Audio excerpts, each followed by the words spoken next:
Your relationship with money is finicky. What does that mean? I need to know what that means. All it means is that, not that it'll never be enough, because it's not even about that, but it's just like, I don't know if it's technically that, like, therapists would be like it's the absolute healthiest. I realized drop shipping was such an amazing thing because all of these products already exist in the marketplace. And when it's gone, it's gone. How does a person go from posting to then making X amount of money? It goes back to everybody needs something to sell. And so for the past 7 years, I've always had something to offer. Men dominate the industry of business. Yeah. So like how is it as a woman coming into business? Has there ever been a point where someone has viewed you a certain way, judged you a certain way? Everyone wants to be like you, but like, I'm pretty sure you have tips for other women that are in that space as well. The struggle for women, it doesn't stop, from corporate America to entrepreneurship. We're always like fighting to prove that we're capable and and it's frustrating because like that transition was very challenging. I just want to let y'all know, if I could show you how to leave generational wealth, would you pay me $10,000? Like if I could literally show you how to leave family legacy, would you pay me $10,000 for me to be able to show you that? Because this will allow your family to not be a statistic and to never have to worry about being broke ever again. Like, would you allow me to teach you that information? Well, look, you definitely don't have to pay me $10,000, and I definitely got the same information for the price of $47 a month. It's called the Fam Code Community. If you want to actually learn how to build generational wealth and not have to spend tens, thousands of dollars to get that information, you can go to the link in my description right now and click the link for $47 a month. And I'll even do better than that. You could get it for free for 14 days. I'll give you a free trial. If you aren't happy with it, you don't have to pay for 14 days. All right. And you can cancel whenever time. So what I want you to do is go ahead, click the link in the description, get your free 14-day trial to join the Fam Code community. You'll learn all the codes and strategies that the Rockefellers use, that we've actually used, that's worked. And we're going to teach you how to actually build generational wealth and leave a legacy for your family. So click the link in the description. Back to the podcast. What's going on, family? Welcome to another episode of the Digital Empire Podcast, where we talk about everything digital investments and entrepreneurship. And we have a very special guest. Per usual, this lady right here, this woman right here, has been changing the game in regards to the digital space, in regards to the e-com space. And when I tell you that you all need to pay attention to this episode, this one will literally change the way that you view money, and it will literally change the way that you view women. So I want you all to literally pay attention. We have the greatest Miss Chelsea Guarriello. There we go. All right. Yeah. See, I'm bad with names. Of course, if y'all aren't aware, she's back there. Mom's is back there. Absolutely. So I want the audience aren't aware of who you are on this podcast. Could you please explain to them who you are, what you do, and how you serve them? Yes. Oh, I love that. So my name is Chelsea Guarriello. I am a digital marketer, online business owner, 7-figure course creator.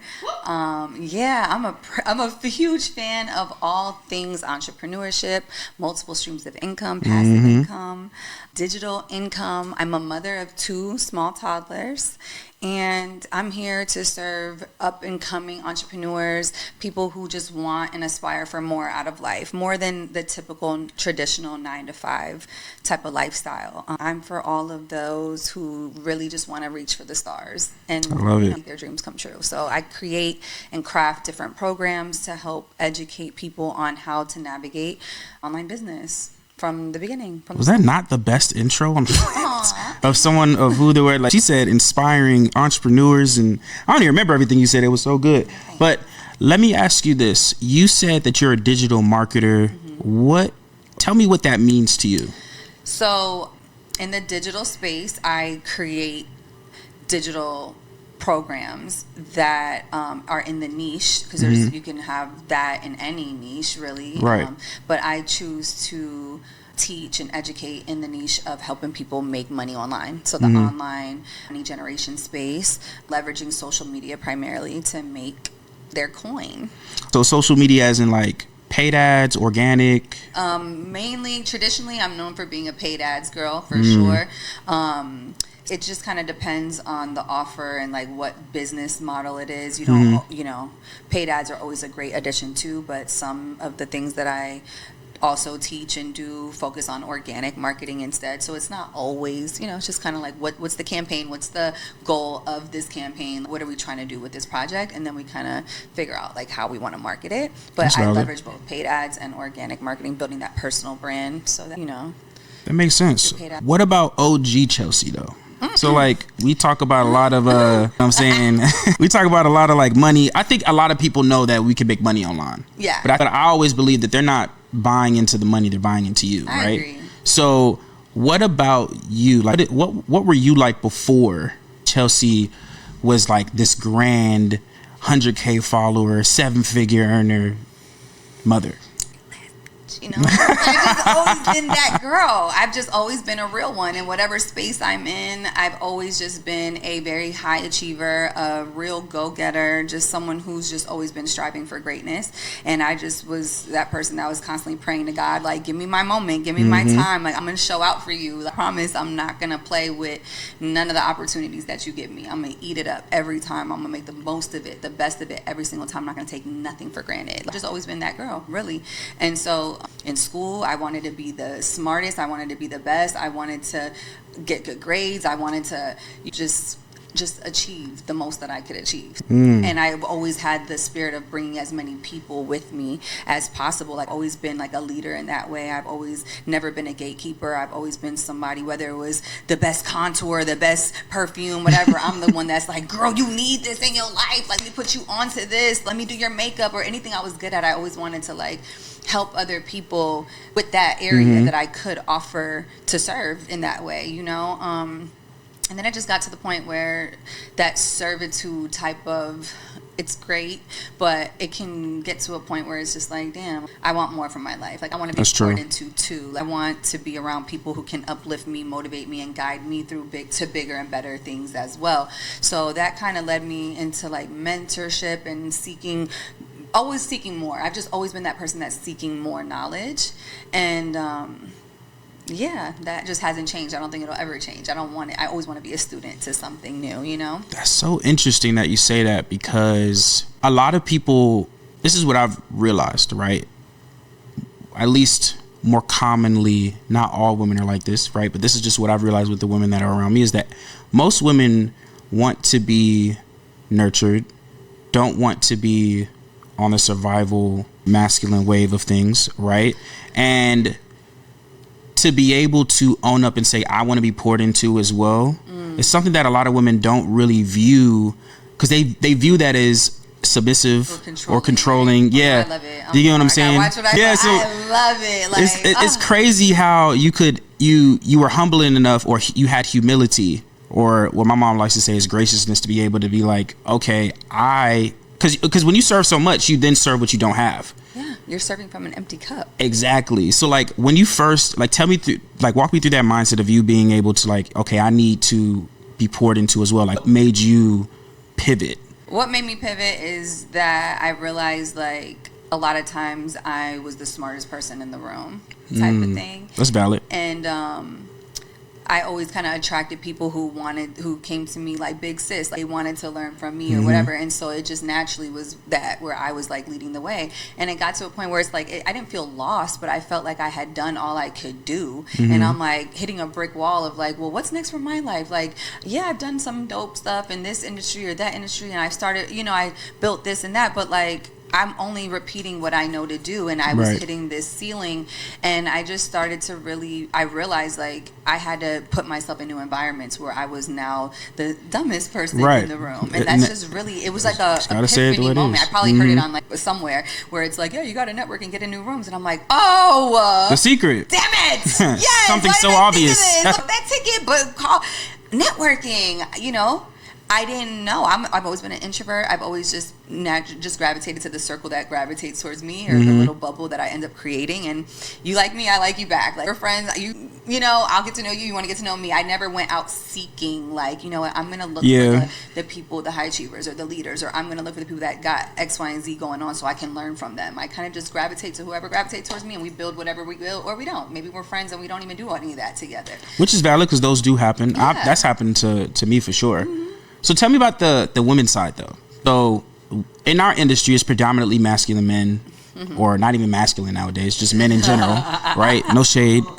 But like just in general, it's just men dominate the industry of business. Yeah. So like how is it as a woman coming into business? Has there ever been a point where someone has viewed you a certain way, judged you a certain way, you had to move different around other people? I feel like it's important because you're known as everyone wants to be like you, but like I'm pretty sure you have tips for other women that are in that space as well. Oh boy, the struggle for women, it doesn't stop, from corporate America to entrepreneurship.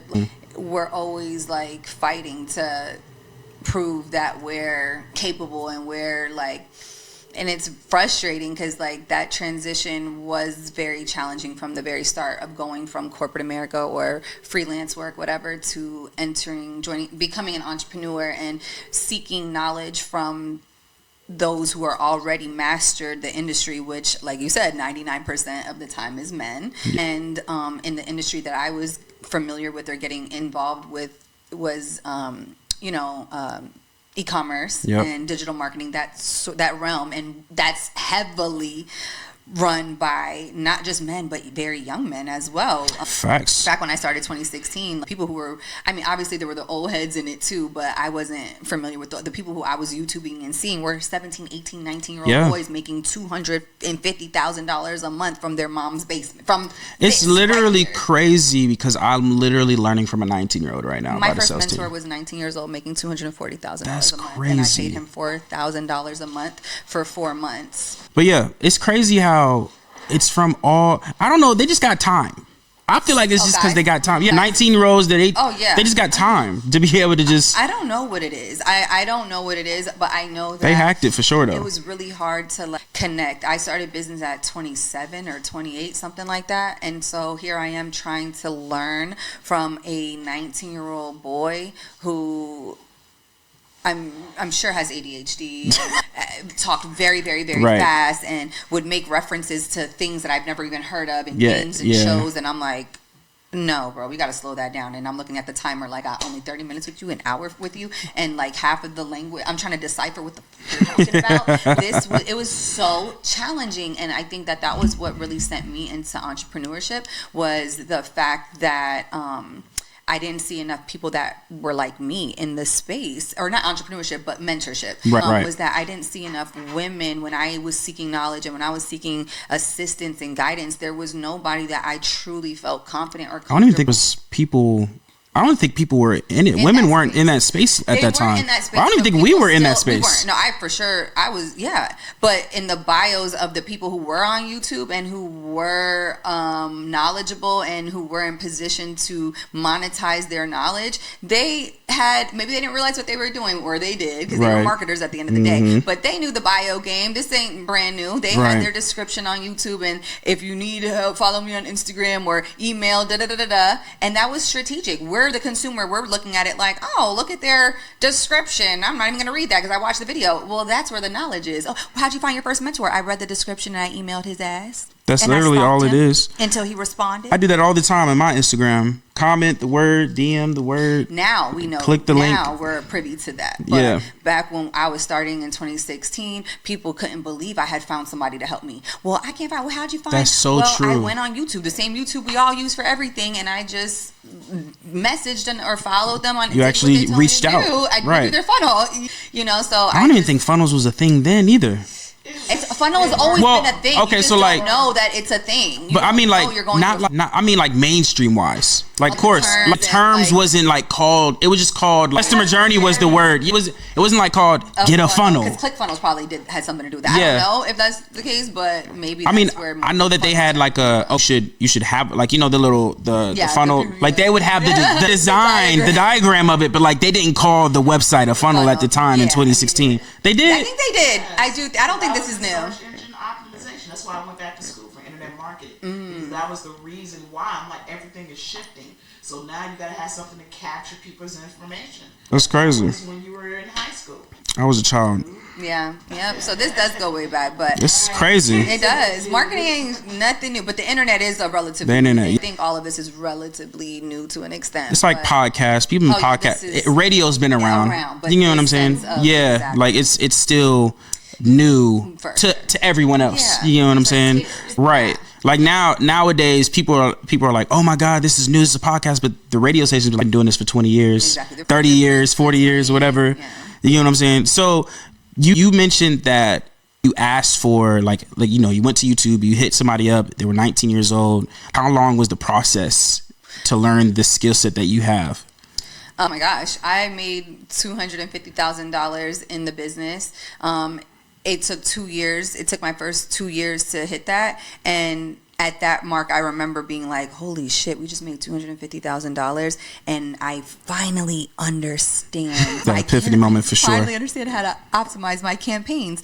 So I say that to say we were making great money while still in the learning curve and in the learning process. Mm-hmm. I think a lot of times people feel like they have to like really master something before they see the dollar. Yeah. No, in this game, a lot of it is just like rinse and repeat or duplication or not copy paste, but or doubling down. What's already working, and getting out of your freaking head about it and just mimicking the pros, studying your competition, joining your competition's email list so that you can see what their flows are looking like. I do that all the Doing time. Your research, your competitive research can take you so far before you even fully understand the game. You don't have to be a master at the craft. You just got to get started. You could start generating money before you really even process what the heck you just learned. I've done that. Know? I think I've been in the past. I think like 2019, 18-ish. I was getting into the e-com space, the like Amazon FBA space, or dropship. It was actually 2016. It was dropshipping. It was when hoverboards was popping. That's when I started too. 2016. That's crazy because it was on accident. The Instagram, mind you, I was going completely organic. I was not running ads. Okay.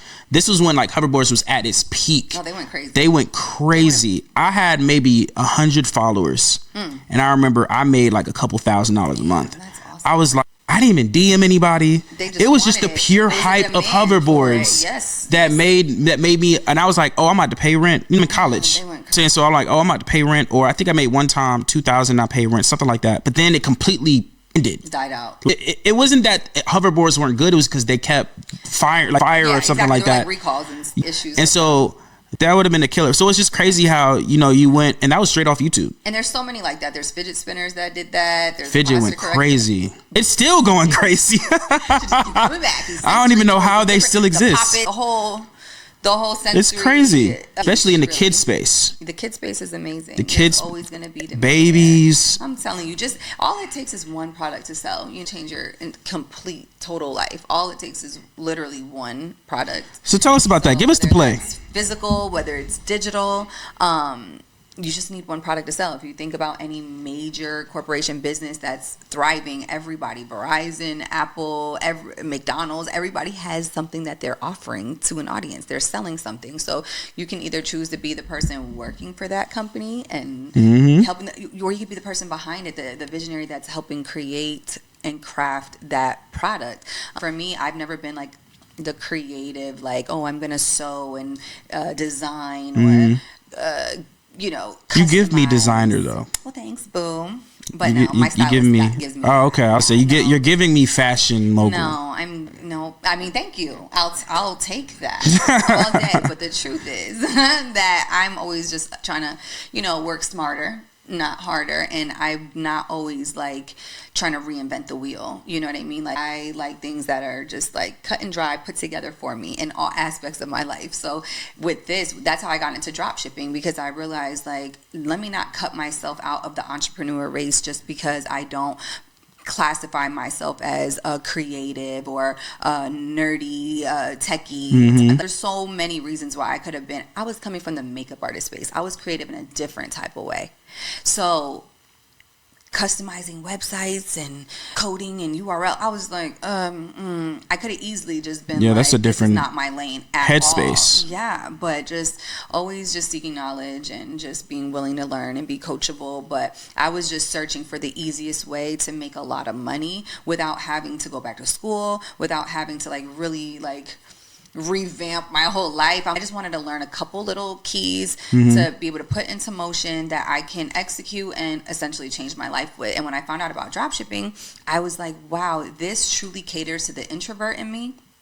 It caters to the not tech savviness in me, and it catered to the fact that I don't know if I already said introvert, but yeah, like just the fact that and the fact that I didn't have to customize and get creative with creating my own product, because I used to be like if it's a clothes or I'm not passionate about a hair product, or people be like create makeup, and I'm like I don't want my own lip gloss. I just want to make the money, like, even somebody else's.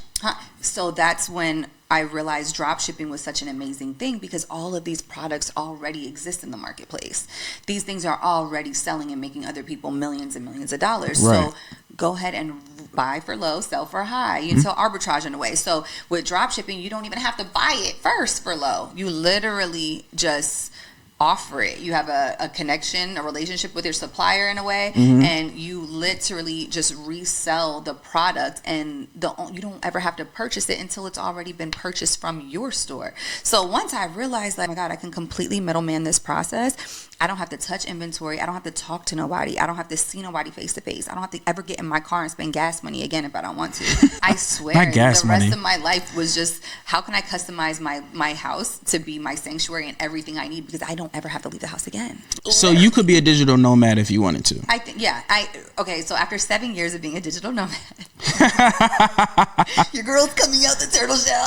Hey, because like I've been in my bubble, my fake freaking fantasy bubble. Apparently, I didn't know it was a fake fantasy bubble. I thought I was just designing, crafting my life, being the architect of my life, and I love it here. But now I realize, like, I do have to deal with other people, and I have to. Now that I'm single, see, I was engaged, so I was happy in my little bubble. Right. Well, you didn't need to go out your bubble if you're engaged. That's what I'm saying. I was happy in my bubble, in my matrix of a family and bubble in life, and there was no need to ever venture out. I had my money coming to me. I would wake up to money, like Isn't that the best feeling? Everything I needed came to me, and it just was blissful and great. And then when the bubble bursted, now it's like I got to get back outside. And so this year, after I think it's 8 years now. Now I want to explore other things, like just outside of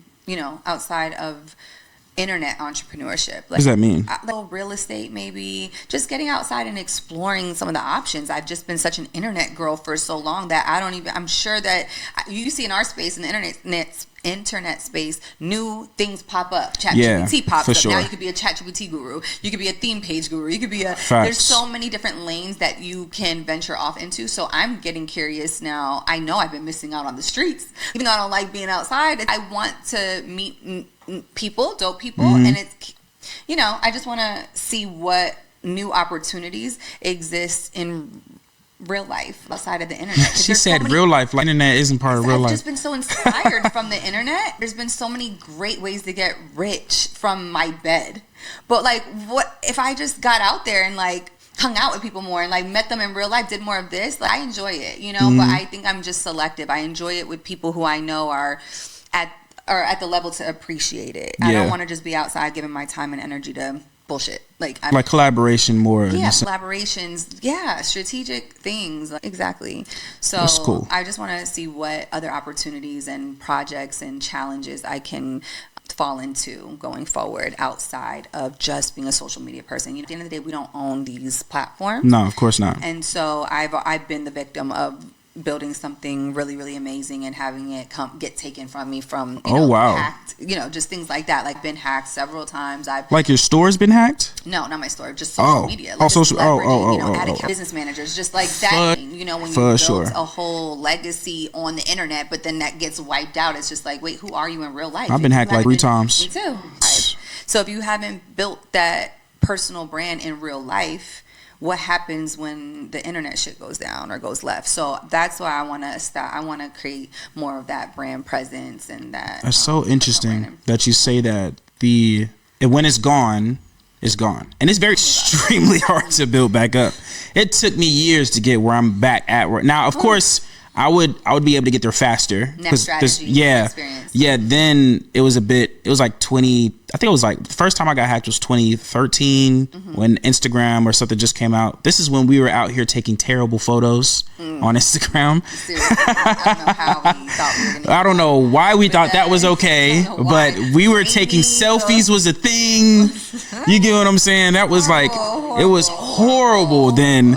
And I had, at that time, that's when you could do follow for follows unlimited. Oh, yeah, and so I reached like 21,000 followers just by doing that. I would have like 7,000 following. You'd have a little strategy to, you know, the balance thing. Listen, it was crazy. There was so much to it. So much unlimited. To it. And that's the beauty of being coachable and learning and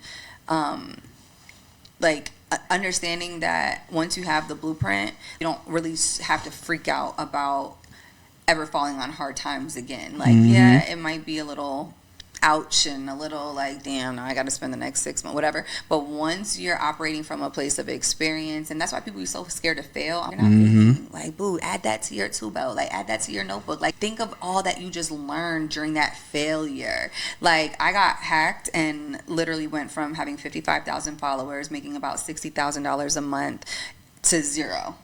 Crazy. 0 followers one day. I woke up and it was gone. My name was gone off of everything. Honey Gold, you could not search Honey Gold on Facebook, Instagram, nowhere. It was called Honey Gold? Honey Gold, that was my brand name. I was about to get it tattooed. My chain is Honey Gold. My car license plate, Honey Gold. My brand was Honey Gold. I love, that was my makeup artist name. That name goes back with me. Like, that, my hair used to be like platinum blonde. Like, I was, Honey Gold was me. Platinum blonde? Yeah, I mean, not, it was very gold at one point, Honey Gold, hence. Oh, wow. But yeah. We got to see a photo of this. Right, I've only gone through like 6. You know what I'm saying? Well, I've gone through about 16. No, I'm just it's that experience. You know what I'm saying? It's that experience. That's all it is.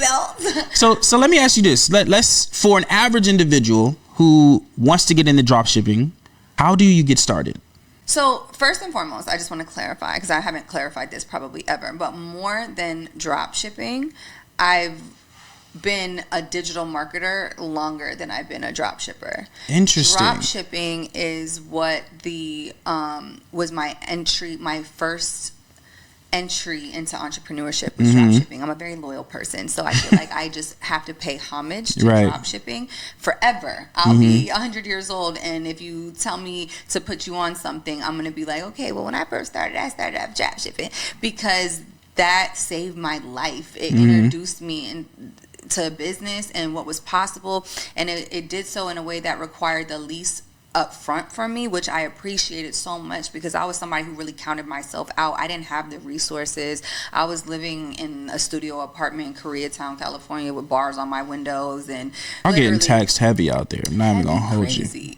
So I didn't have the resources that, I felt a traditional business owner would need to thrive. And here I was just finding out randomly about this opportunity, and I was just like, yo, I think this is a sign. I think God put this in front of me for a reason. I think I'm capable and qualified.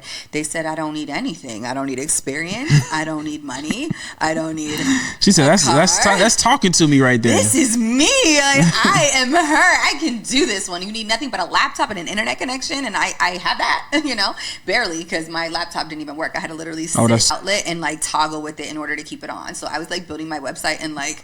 Oh, she was on those them old TVs where you got to flicker through channels through the trenches. My life was a lot going on back then, and so I was just so grateful, and that's why the majority of my programs are centered around e-commerce and drop shipping, because that was such a game changer for me. It gave me and taught me all the tools that I needed to gain my confidence as a businesswoman. I learned about investing in myself. I learned about running ads and investing into ads and optimizing my ads, and I learned so much. Like, that was, and if it was any other business model, I would have never been able to thrive, because it would have required too much out of pocket for me. This allowed me to get my feet wet, learning crucial skill sets at a very small level, but with grand opportunity and grand potential. So I was the amount of money that I was making was insane, considering the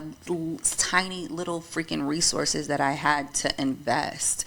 One year we invested a total of $26,000, mind you, the whole year. So if you break that into $26,000 the entire year, 12 years. that's like 12 months. So it's not anything. That's like insane. 20 something. Exactly. 500 a month or something. Yeah, I'm crazy. I don't know, something like that. But that's if you break it down, because when we started, it damn sure, month one was not $2,500. I can tell you that. Gotcha. You get what I'm saying? Month one it was gradual. $200. Okay. Yeah, so it wasn't like consistently. For sure. That year we made $136,000. Oh, that's a great ROI. Okay. So that's how that That's happened. a great ROI. And so I was able, I emphasize like even though it sounds 26,000 so much, when you really think about really it, not. I was making money, so I was able to invest $2,000 a month. My rent it was not anything. You had crazy. surplus as well. So you tell us about the budgeting side then, because you talked about, okay, I had 200 here, then I scaled. Yeah. How did you have to pivot your life financially to be able to do that? Oh God, those days were fucking hell. I'm not gonna lie. Like I was doing makeup like a damn workhorse.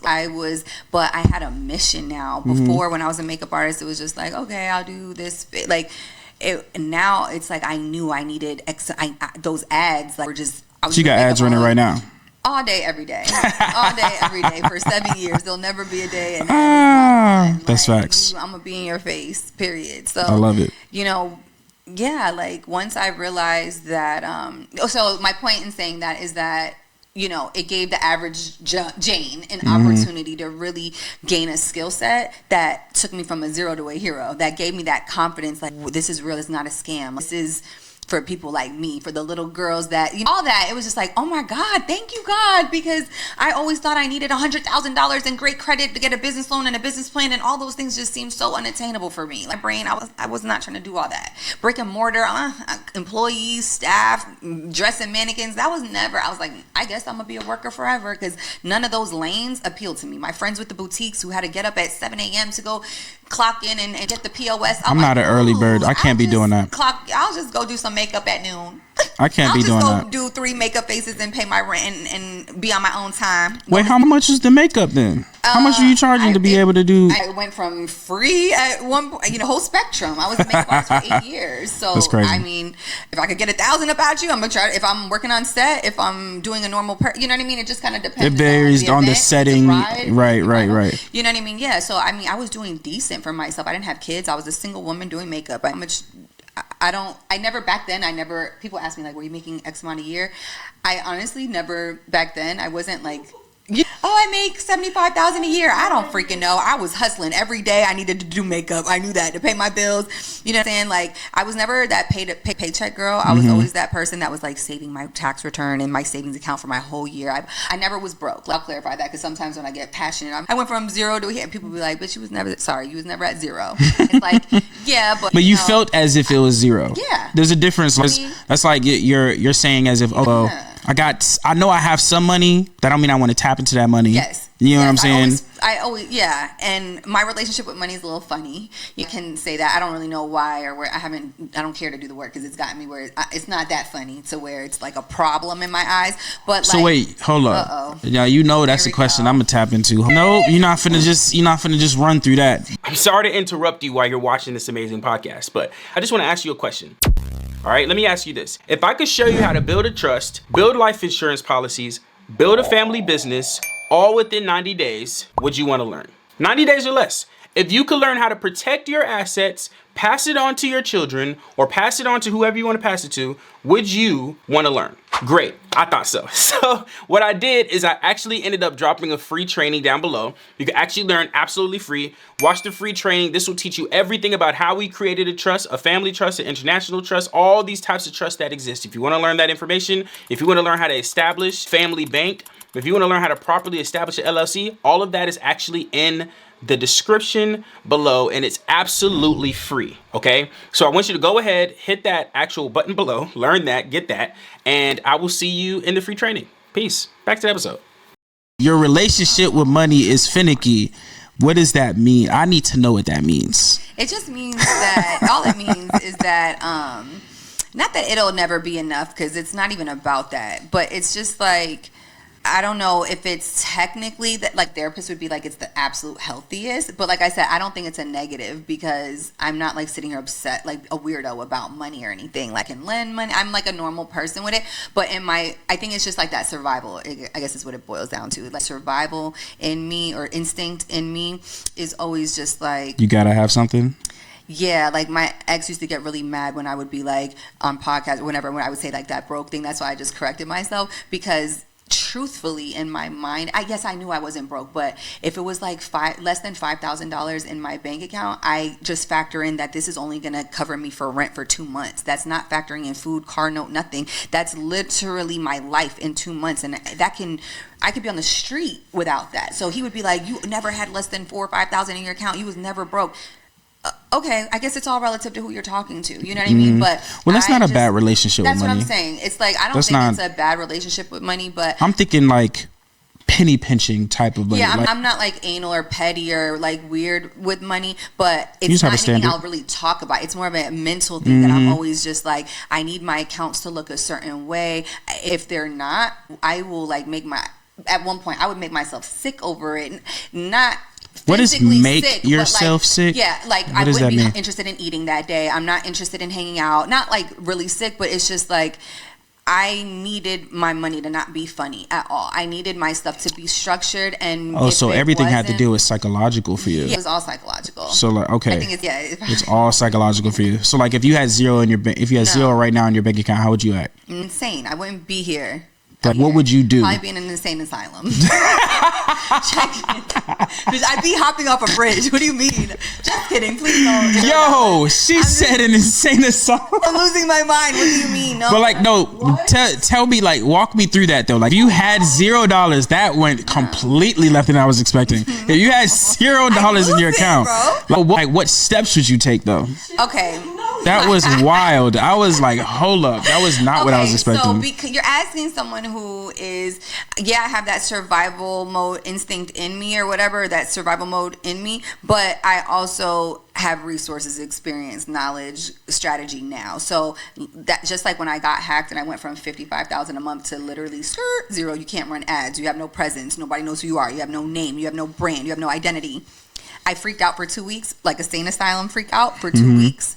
Couldn't even talk to me. You couldn't even say honey gold without me water. Like it was all psychological. It was all mental, psychological. I just felt like all my hard work was just wiped out, taken from me. I felt very violated. Like it was all those feelings, you know. Which are valid. So about 2 weeks, I gave myself to really be sick about it. You gave yourself permission. That's cool. Yes, and then even though I wasn't ever at zero, my income became at zero.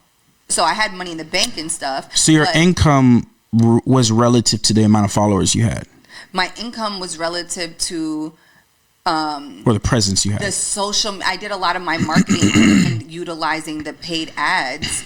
So I needed my platform, not so much for the followers, because ads is connected to social media, right? So I needed the systems that were able to be in place through my Facebook account and my Instagram account, and then the followers assisted. I had 50,000, 55. It was helpful, no doubt, but the social whatever. But it was just the fact that going forward, I was starting again at $0 income. My income literally was because I was no longer on the internet. Right. That's where my presence was. So I was sick about it. But so to answer your question, like you had zero. Now, obviously, it's different. Just like it was different in 2020 when I did get hacked, and my actions. Yes, I was sick about it. Yes, I felt completely depressed and life crumbled, but because I had the wisdom and the knowledge, I was just like, y'all, called up my team. I'm like, we got to get to work, and this is what we're gonna do. We're gonna implement everything I teach my students, basic level. And they're like, holy crap, like this is gonna be tedious. We gotta really get. And I'm like, yeah, but the blueprint's there. Module 1 through 8 is there. It's in. What does basic level mean for an average person that doesn't know what that means?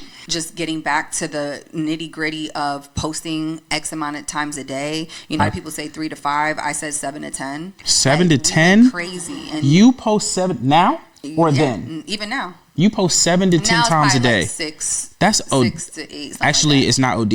I can understand that. Right. You know? I understand. But I don't post. How many times do I post a day? I don't post that. I have a team now. When you have a team, it's like I have a team, so I don't post. Yeah. I post maybe once a day. Personally, post once a day. I post 0. I haven't posted in a long. I post on my story. I love that. I be turning up in there. But yeah, that's it. So I just, like I said, now it wouldn't be necessarily insane asylum because I know I've taken the time to acquire these skills, to learn these things. So yes, I'll get pissed, but I know, okay, and we came back and made $1 million in 6 months. Nice. Which was way more than I had ever did previously. Mm-hmm. We made 100,000 followers in 8 months. I only had 55 when this happened. Yep. So it just proves that if you take the time to invest in those core. I'm on the way, by the way. I'm almost there. Let's go. Don't worry. Let's Be I there. already know. Give me like 6 months. You there. 6 months. 6 months. Get that. I'm telling you, like, when you have a proven blueprint, all you have to do is follow it. But back the old Chelsea, it was so frugal and so save for a rainy day. Because one, I was raised like that. But two, it's just like I didn't have that knowledge, that experience. So every dollar I worked for, that $4,000, that total in savings, like, if it dwindled past that, it was like, damn, how it's going to have to really physically work and exert myself to make back that money I just lost. Now it's just like, all I got to do is put a post on Instagram and I make my whole bank, that whole $4,000, I'll make it in an hour. You know what I'm saying? Back then, I didn't have the ability to make $4,000 in an hour. Break down how you do that. You can post on Instagram and make X amount of money. Tell me that process. Like, how does a person go from posting to then making X amount of money? It goes back to everybody needs something to sell. Mm-hmm. And so for the past 7 years, I've always had something to offer. When you when you have something to offer, when you are able to tap into your audience, your friend group, your family, whatever it is, and be an asset. I come from a place of serving and how can I help you? Like, I want to help you make money. I want to help you feel beautiful. I want to do your makeup. I want to put you on the latest perfume. I just want to be the girl's girl. So I come from that. And when it came to social media, I kept that same energy. You good? Came out of nowhere. Scared the mess out of me for a moment there. There we go. That's crazy. So, I on social media, it was just about getting to understand my audience, taking the time to understand their needs as if they were my friends, getting into what their pain points are. What are you struggling with? How can I serve you best? Mm-hmm. Are y'all following me for the winged eyeliner? Or are you following me for the Shopify post that I put up? Are you following me for the kids or the fashion? Like, what is it? I was willing to give them whatever it was because I knew what my Instagram embodied who I was organically. Right. Some days I post makeup, some days I'm cooking, some days I'm telling you about what's in my purse. So I'm basing my lane off of where my audience is dragging me and telling me I'm not coming in like this is what I'm gonna do and I'm sticking to it. I was here to serve from day one. And I asked my audience, like, what do y'all want from me? And I assumed 100% that it would be something makeup related because that's what I had been doing. That's what my audience was built around. Glam. So I remember that's when courses were kind of starting to pop off and people were starting to like teach other people this whole course thing. And I'm like, damn, I have a lot of knowledge, not in a lot of areas, but I'm good at a few things. I'm a great cook. I'm a great makeup artist. And I'm at that point in time, I had just dipped my toe into entrepreneurship and had great results because of my mentor and X, Y, and Z. I was able to make a fair amount of money fairly quickly. And I was like, so I got the experience here too. And I'm going to start posting a few screenshots to, once again, put y'all on to what Chelsea's doing. I don't know if it's going to work. I'm just going to tell y'all that this is what I'm doing. And you guys are liking the results of seeing me make thousands of dollars a month. And so am I. So I guess this is qualified to put y'all on to as well. And when I put those polls up, I remember I was like, if I could serve you guys in any way, if I can help you guys out in any way, if I could teach you, if you could learn anything from me, would you be interested in learning about makeup application or would you be interested in learning about this new project that I've been doing on Shopify? And a tremendous amount of my female audience, who I thought were all glam girls, and who are, you could be both, honestly. Right. And they all were like, put us on. And I was like, oh, y'all trying to get some money. Ain't nobody trying to stop that. Everybody want money. Yeah. So then when you gave them that offer and you said that, where'd you redirect them to? Nowhere. I just got to work because at that point I realized, okay, we're gonna the course wasn't even done. Oh no. This is okay. So you were creating the course. I wasn't even at that point yet. I was just, the thought came into my mind of, oh, I see all the, I see a couple ads of course creation and course creators. I didn't even know what that was. You know what I'm saying? That wasn't a lane really yet. Like you were saying, there might have been consultants. Right. There was no digital courses yet. So what did you do as soon as you realized that? So as soon as I realized that, then I realized, ooh, so that course girl who's teaching that course is probably making a lot of money, because I'm like, there's something to learn always. And there's people like me who other people want to learn things from and are willing to not be gatekeepers and love to put people on and help people and all that. So I'm like, wow, maybe that is an investment I should make, you know? I've always, like I said, before then I had learned about investing in myself through that first 19-year-old mentor. And I saw the results of that, and I was like, oh, I like this investing thing. Like, I don't mind giving you some money to put me onto something. I see what that ROI looking like, and it's looking good. So now I'm like, well, who else can I invest in? What else can I pay for? Like, what else can I learn? And so then I started seeing ads about courses, and I'm like, maybe I should do this in the format of a course, because I knew I had something to offer, but I didn't know how to put it together or craft it. Like, okay, so do I tell you, oh, well, if you want to learn about business, book a call with me? That was the main, you know, the main one, the basic thing that you could. That's what they say, everyone to start off with. Right. Oh, but you know, I was just going over my options, and then boom, this course thing, probably because I'm searching, this course thing pops up, and I'm like, oh, I can make like modules, and yeah, I could teach them the wing eyeliner and foundation, like that. I really thought it was going to go the makeup lane. So I'm like, this is easy. Skincare, I'm going to do eyelashes and eyebrows, and boom, course is done, and here you go, learn how to be a makeup artist. And then I'm like, okay, I want business. So it was just about figuring out like how I wanted to package it up so I could serve my audience the best. And so I realized that the best way to get that information was, you know, at the end of the day, I needed you to be willing to give me your money for whatever it was that I was creating. So I'm not going to go against the grain with you. I'm going to ask the masses what they want. And if the masses tell me you want an ebook, you would have gotten an ebook. If you would have told me you wanted me to come to your door and teach you one-on-one, I would have put a price tag on that. I was willing to show up however you needed me to show up, because you're my boss now. You're paying me now. So I want to please you. I want to make you happy. I want to give you what it is that you're here for. And so I'm not going to go against the grain and force you into an ebook if you're not an ebook community. Right, facts. I'm not really. You know what I mean? I love you. I just might not spend $20. I don't care if it's $5. It's just I'm not going to read it. I'm not going to read it either. If you offer to call me on the phone for $500, I'll probably go with that one, because I'll learn better that way. That person, that physical conversation, that's different. So I think a lot of people mess up by literally going against the grain and doing what they want to do, and they don't realize you're in a space of social media, and your audience is who's going to pay you now. So stop focusing so much on, you're in business now. It's about serving your. It's all about serving. 1,000%. So that's how that came about, and I completely diverted my attention to now make money content, and I stopped with the wing liners. I stopped posting the food recipes. I saw that too. I was like, oh, she going straight for the jugular. Oh yeah, we pivot quick. I don't waste time. I'm here to serve my audience. So if it's a rebrand that's needed, that's what it's gonna be. But we're gonna pivot quickly, and we're gonna test. We're gonna optimize, and that's it. So let's go on the back end real quick before we close out. Let's go this. How many people do you have on your team now? People are curious about like what it takes to operate a business. Like, how many people do you have on your team personally? Now we change it up here and there depending on like what we're working on. But as of right now in 2024, I want to say 5. 5 people. Yeah. You're running off 5. What am I thinking? Are we not having a lean? We don't have a lean team or something. We need. No.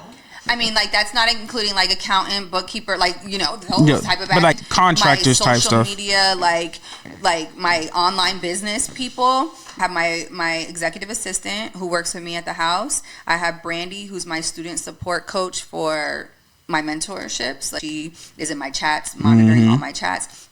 I have Michael, who is head of operations and paid ads. I have Ken, who's my email copywriter. And then I have Sydney, who's my social media manager. So 5, yeah. So how many we got? No video editor, and I just recently let go of TikTok and YouTube. They were together. And so who's editing your videos now? My social media person, Sydney, and she's just doing Instagram. So I have like a whole TikTok is wide open, YouTube's wide open. So we got people that's just, y'all hear that, right? Y'all hear that, right? AC Marketing might be her call. She's hiring. So DM her if you specialize in these specific positions. Yeah. So that's kind of dope. Yeah, I feel like, what do we have? We have 2 video editors, so 2 social media managers. We have, but there's 3 of us, so you know that's valid. We have a copywriter. We have an operations manager. We have a customer success manager. We have a system integrator, which is like a software engineer who's creating our app. I know we have 11 people. I just can't remember. Wow. Yeah. I just can't remember. At one point we had 9, and it was a freaking lot. I'm like.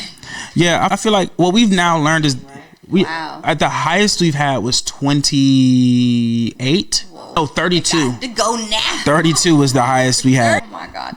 32 was a lot. For real. We could have that's what we've learned. That how much were we paying in payroll when we had that many people? It was over the virtual assistants. It was like 15,000. Yeah, $15,000 a month.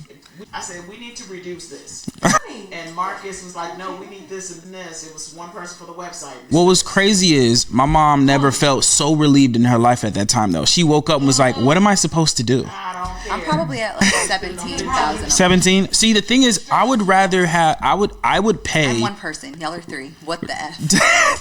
Y'all all getting cut. As soon as I get back. I still feel like my problem. I'm at like 15. No, I still feel that way. I still feel like we what we've now learned is some positions need to be in the U.S. Yeah, that's what we learned. Like some people, like hiring a social media manager right now, and we honestly feel. I've seen some great social media managers out here. Yeah, like we're hiring a U.S. person, and we're like, yo, we may need to move U.S. because there's a different level of like. IBA's sophistication. I stopped that like 2 years ago, and that's when I hired a personal assistant and an executive assistant. Yeah, they work with me by my side. I don't have my personal assistant anymore, but my executive assistant is everything to me. I work better when the person is here. In-house is definitely different for sure. Yeah, that VA working on their different time zone. There's certain tasks that are totally VA. Yeah, sure. And that's, they should handle those if they can. But for me on the social media side, I need a person with me personally. Oh, with you for your social media person. Okay, yes. So that's kind of where I've been at for the past couple years, but I don't know what it is about like making it happen. I moved her here from Pensacola. Like she's here in Vegas with me. She lives not far from me, but it's just like we have our content days where like I was like we were already working for like a year, maybe a year. Long distance, and they were just so good and so active. They're young. I'm like, yeah, y'all hungry? Come on. Like the intention was for them to be around me all day, not all day, but like regularly. And then I don't know, it just didn't, and it's not their fault. It didn't turn into that. I think I don't be like setting it up for them. Like I don't not allow for it, but I don't know. I need to like figure out how to structure it to where, because it's like you can't live with me. So like, how can we? Oh, my person gotta live with me. See, that's what I'm saying. Like low key, I feel like those type. Low key, I want that because that's what it is. Like I want to vlog history. We're creating. I need like, and if it can't be that, I'm kind of lose interest because it's like now I have to call you, and then your question is gonna be, okay, well, what are we filming today? And I'm like, yeah, it seems inorganic to me. 100%. Yeah. And they have to be constantly reviewing your footage. This is okay, so it's like half of me says yes, I definitely want that, but then there's a level of privacy. I'm married. I don't want somebody in my crib. And I have 2 babies. It's well, like, I mean that's cool. Someone can live in Atlanta. You pull up. You get what I'm saying? But like I'm just saying, like we start at this time. We coordinate. Yeah, I just don't. Even that. No, you're what? Where's the Scorpio thing? I don't know, but I can't. It's become. I've done the talk to a camera thing for well over 5 years. No, 2016. I'd rather me just do what I do, what you want, and you just show what I do. Natural. That's how it should be. Our level, people want to see what is going on, not just what you're telling them and showing them. Like they want to see how you're living, the behind the scenes, how you what's a day in the life. What did you do today? They don't want to see the picture perfect, educational. They want to see you be like, oh, these lights. Like I want to drink. Can we eat today? Damn, I'm busy. Yeah, like, you know who does a great job in that? Who? Gary Vaynerchuk. He does an amazing job at showing that. All he does is show. He just has a cameraman literally around him 24/7. He has 1 or 2 that actually follow him. Like 2, yeah, he does have 2. Everywhere he goes, they start at this time, like that too. And they would follow. But those is pricey. And then you're paying them $500,000 a year. It's like that's pricey. Not realistic. You need either a college student who I don't know, who's but just if hungry. you're out there in Vegas, holla at me because it's like we want this, but it's like it like, costs so much. I'm like all day. Yeah. Like, and don't hit me with no day. Like I just don't. No, you got to shift. You with me all day, literally. Until I'm saying it's time to turn the camera off, type of all day. That's what I need. Everyone's so dedicated. We'll do all that. We're gonna have the best time. You get to travel with us. You get to go places. Like, come on now. I feel like a lot of people don't have that. I don't know. Maybe they still do, but they used to have that servitude attitude. I was doing makeup for free just to be on your jet, just to be on your set. Yeah, but you know, content creation is such a huge thing now. Like when still a window for people who are they're trying to literally just like, oh, I know I can make money in content creation, video, and people. I'm gonna charge $5,000 or $2,000 a month from the get go. You get what I'm saying? Now, $2,000 isn't expensive. Yeah. View a video if you can follow me around for $2,000 a month. Yeah, I say no one's following, but I'm just saying I was gonna every day. You know, I'm gonna build a commission structure on top of it. That's what I'm gonna do. Yeah, you gonna get paid. You gonna get paid. You gonna get brand deals. You gonna get everything. Absolutely. You can get a cut of any brand deals. No, that's OD. It probably like 5. Yeah. 5,000 is healthy. That's a good number. And you'll still have money left over. That's into somebody's job. Now the tricky part is though editing that footage and actually. Oh my God. That right there, I would external that. I would hire a VA for that at least, or somebody else at least to do that. That's too much. It's only rollers to follow. Yeah, for sure. That take up the time. Exactly. Yeah, when we actually had a video editor, and I think we didn't have one follow us around, but we paid somebody $5,000 a month for a certain amount of sessions, which is the normal thing now, right?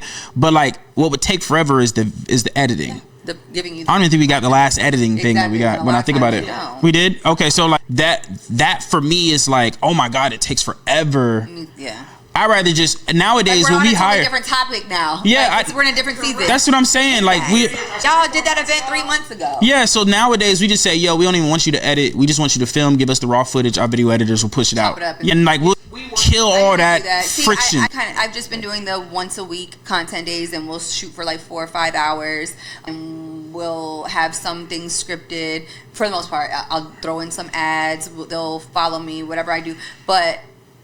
No, there's just something about I can't do it unexpected real life aspect that I'm completely missing, and that's the reality TV show aspect where I'm just like, I just wish somebody would discover us, because it's like we're talent in a different way. We're not the actresses and the actors, but like content creators, and it's like social media influence, all that is that's big facts. Talent, and it's like if if producers took the time to, or I don't know how that whole media really works, but like if people showed more interest on mainstream TV and media into the lives of entrepreneurs, it's like it would be a whole reality. I'm ready to start my own. Yes, and maybe that's why you don't want to promote that. So or it'll take out the people who are not serious either.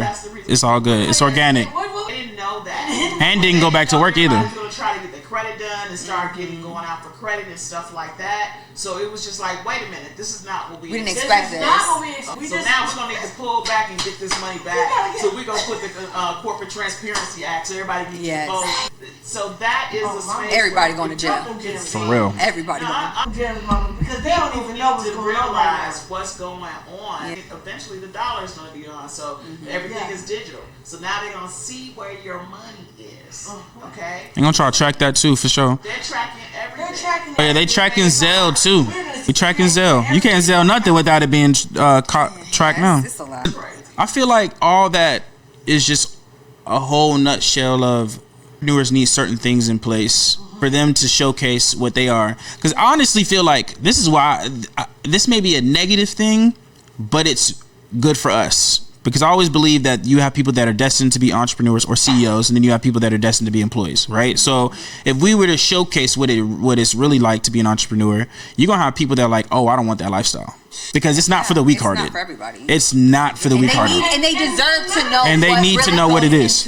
Yes. They deserve to see the back, the good, the grit, but like when I tell some people the stories that I've gone through in my business and just hiring alone, or that is where the most struggle is. Oh my God. So sweet. You see the finished product. This guy's got it good. Big not realizing the pitfalls and what really goes behind down. the scenes. And like, man, all the lost money. Oh my God. The payroll, Oh my God, They don't yeah. see that. And I feel like love to say, oh, you made 30,000 this month. Next month it was 0. They don't know the expenses that are in.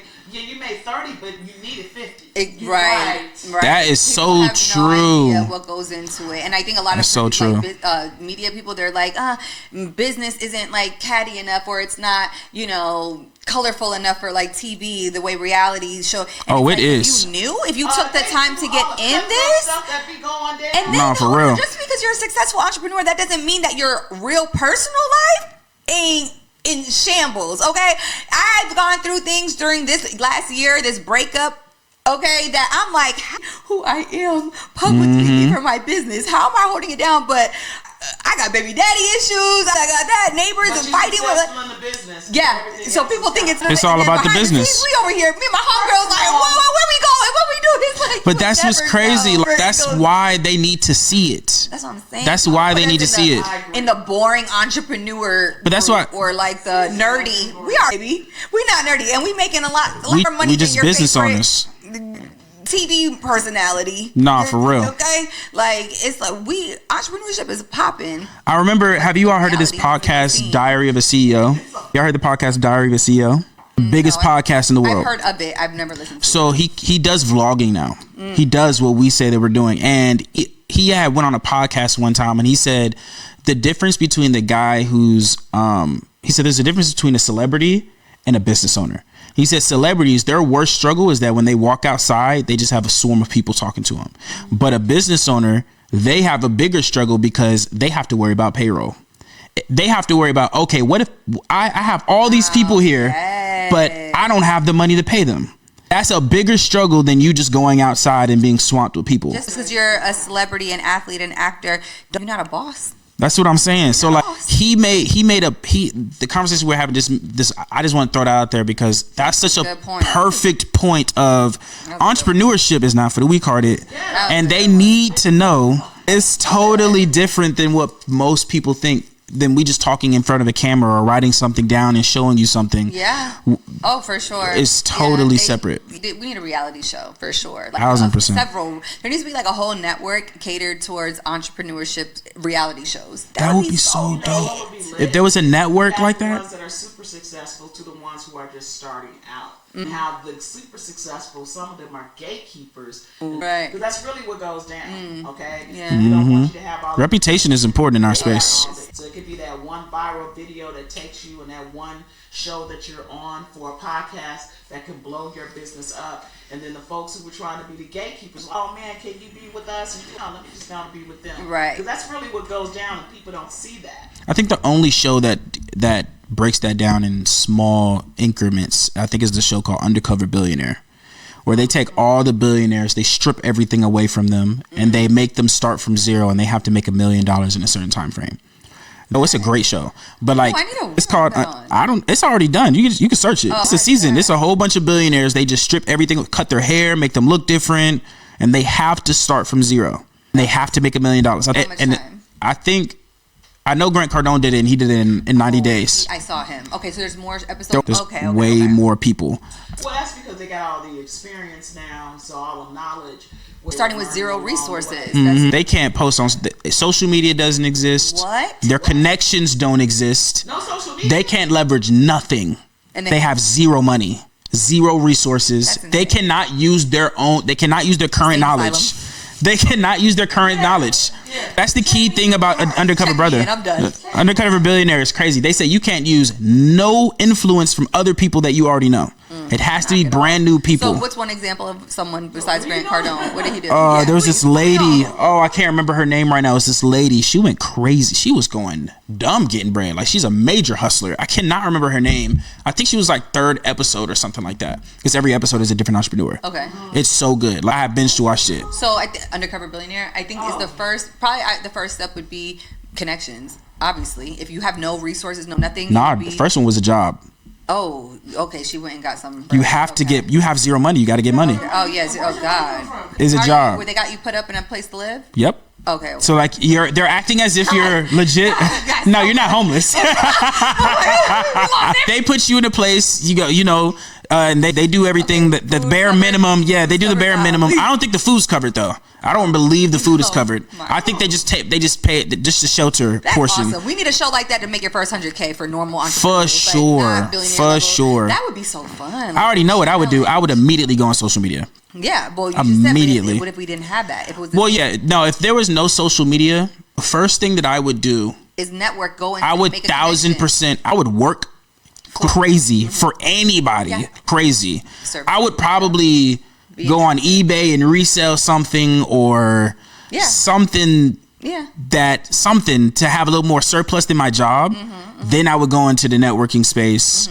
Then buy some form of mentorship for something. And then take off. That's probably how I would do it. I like it. That's how I would do it. Plan. Yeah, that if I had nothing, if I couldn't leverage social media, that's a struggle. That's what I'm saying. So anybody who's not leveraging social media and you're wondering why you're not taking off, you're wondering why your brand and your business is not, it's because you're not leveraging the resources that you have available. These are the first things we would tap into. So 1,000%. Everybody should have a social media.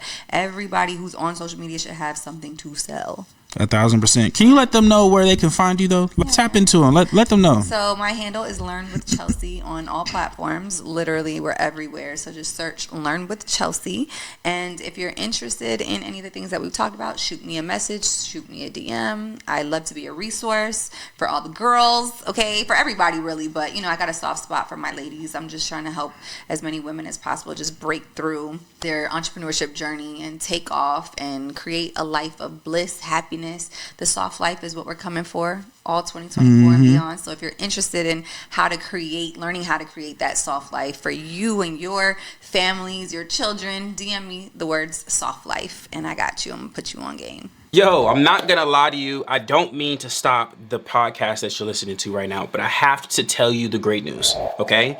We as a family have decided to write something that will last longer than us, okay? And we wrote a book that literally teaches you step by step from how we have family bonding time, how we actually was able to grow as a family when we actually didn't really care for each other for a certain amount of time, and how we're able now to have a multi-six-figure business.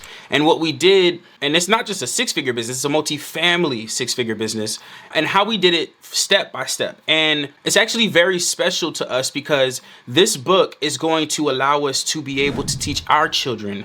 And so what we're doing is we're not really writing it for y'all, we're writing it for our next generation and on. So they could actually have their own textbooks created by us. They could have their own books created by us. They're able to have everything they need within our actual family business and our actual family education, okay? So I want y'all to know, and we don't usually do this, but I want to give you the book, okay? I want to give you the book. If you click the link in the description, you can get the Family Business Bible today or the Black Rockefellers book today. You can actually get this, and I'm going to give it to you, and I want you to be able to just check it out. See how we were able to do it. It is absolutely crazy how we actually have created a generational book that we like to call this generational activities. Like, you should be having generational activities every single day. And what we did as a family is we created one of that generational activities, creating this book. And we want to give it to you. See how this could actually impact your life and your family's life. So I want you to go ahead, click the link in the description and get the Family Business Bible, and we will see you next time. Actually, just watch the podcast. Look, y'all heard it here first. Y'all already know. I like to think of this as a personal referral, okay? This is a person that you need to be tapped in with. This episode, we never fail on the people that we bring on here. And y'all saw, this is a mass, different types of conversations on different types of topics. So I want y'all to tap in with your girl, and I will see you all in the next episode. Make sure you like, comment, subscribe. Peace out. Bye.